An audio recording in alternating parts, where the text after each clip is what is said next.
A esse respeito, temos muitas coisas que dizer e difíceis de explicar, porquanto vos tende tornado tardio em ouvir.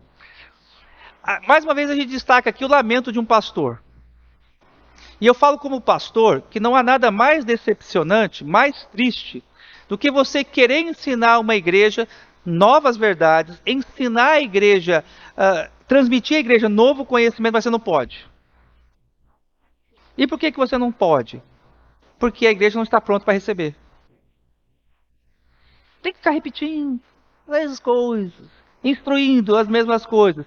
Por quê? Porque não há condições, não há maturidade para a igreja receber novo ensino. Então, era isso que o pastor queria. Olha, é como se ele tivesse assim, uma bagagem de conhecimento, um monte de informações que ele queria dizer para a igreja. Olha, eu tenho tanta coisa para ensinar a vocês, eu tenho tanta coisa que eu gostaria de comunicar para vocês, mas vocês não deixam.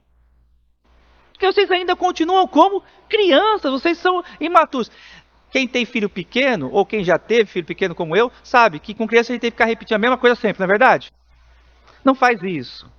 Aí você vira as costas, né, Sueli? Fala para o Natan de novo, não faz isso. O Natan está na fase criança, é criança. Então essa é a frustração aqui. E o capítulo 6, versículo 12, ele volta a falar sobre essa mesma condição da igreja, quando ele diz, para que não vos torneis indolentes, mas imitadores daqueles que pela fé e pela longanimidade herdam as promessas. Indolência é sinônimo de preguiça. O indolente é o preguiçoso. Como é que você pode saber se você é um crente preguiçoso?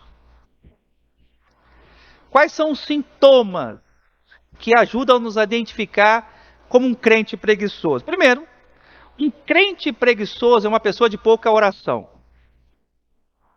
Se você ora pouco, você é um crente o quê? Preguiçoso. Segundo fator que vai nos ajudar a identificar se somos crente preguiçoso: pouca leitura bíblica. Se você não ora, e se você não lê a Bíblia, você é um crente preguiçoso. Resultado disso, você não vai crescer. Vai passar anos na igreja, anos na igreja, anos na igreja, e você vai continuar da mesma forma. E assim, irmãos, não adianta a gente se contentar em se alimentar só com a quarta e com o domingo.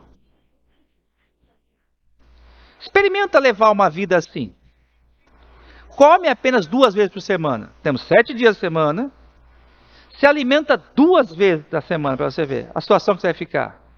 Você vai ficar o quê? Anêmico, doente, raquítico. E tem muito crente anêmico na igreja, doente, raquítico espiritualmente. Por quê? Porque ora pouco e lê pouco a palavra de Deus. E assim, é fraco. Qualquer situação derruba. Né?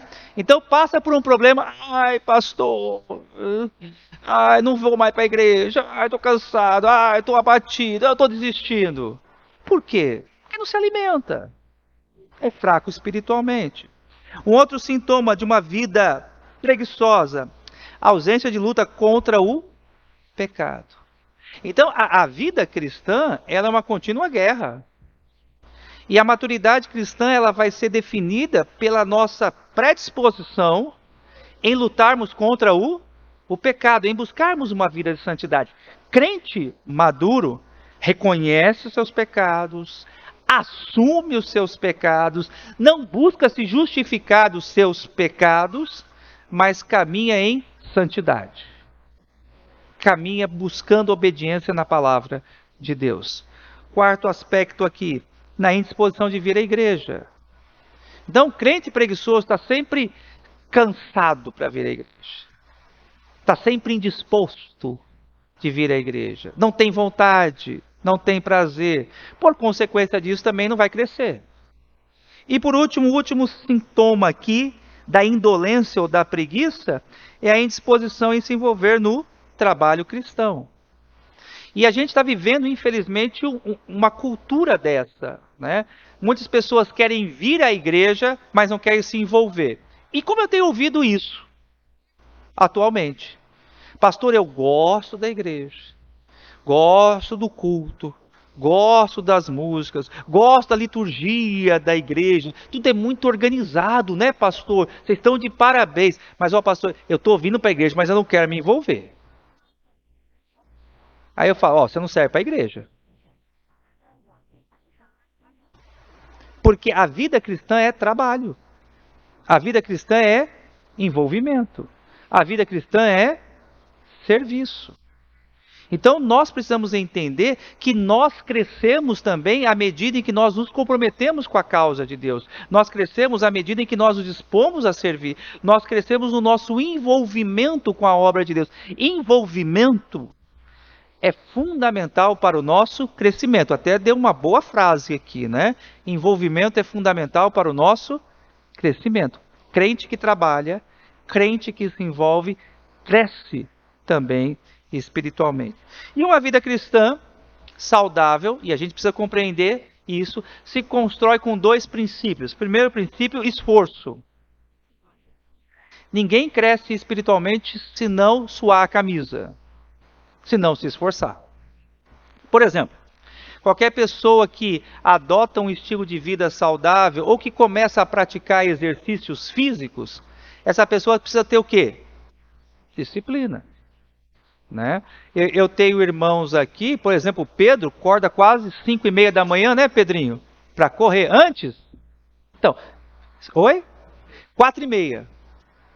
4:30. Então, o Pedrinho acorda 4:30 para correr, para caminhar. Disposição, né, Denilza?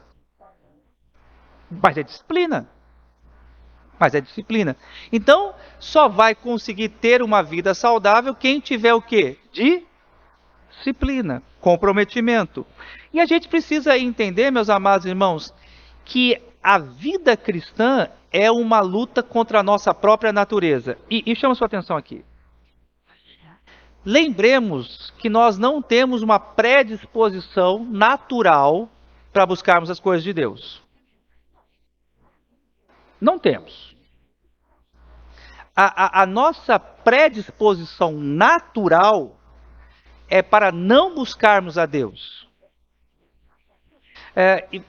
Vamos jogar limpo aqui? Nem sempre a gente acorda com vontade de orar. Nem sempre a gente acorda com desejo de ler a Bíblia.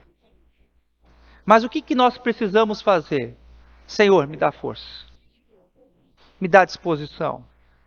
Me ajuda, Senhor. Nem sempre a gente tem disposição de lutar contra o pecado, porque é mais fácil a gente se entregar ao pecado, se acomodar ao pecado. Mas, Senhor, me ajuda. E eu sei que talvez, para a grande maioria de nós aqui, o estar hoje à noite aqui é um exercício de renúncia. Eu creio que talvez muitos de nós aqui tivemos um dia cansado, de muito trabalho. Mas nós entendemos que vale a pena estarmos aqui. E a gente está aqui buscando o crescimento espiritual, lutando muitas vezes contra a fadiga do nosso corpo. Eu sei que chega lá para metade do estudo, alguns de vocês estão assim, né? Mas lutando para poder ouvir a palavra de Deus. E a vida cristã é isso, é esforço. Criou-se uma cultura de um certo misticismo espiritual, de que a gente vai desenvolver a espiritualidade por osmose. Então você encosta num crente e você vai pegar a espiritualidade do crente. Não funciona assim.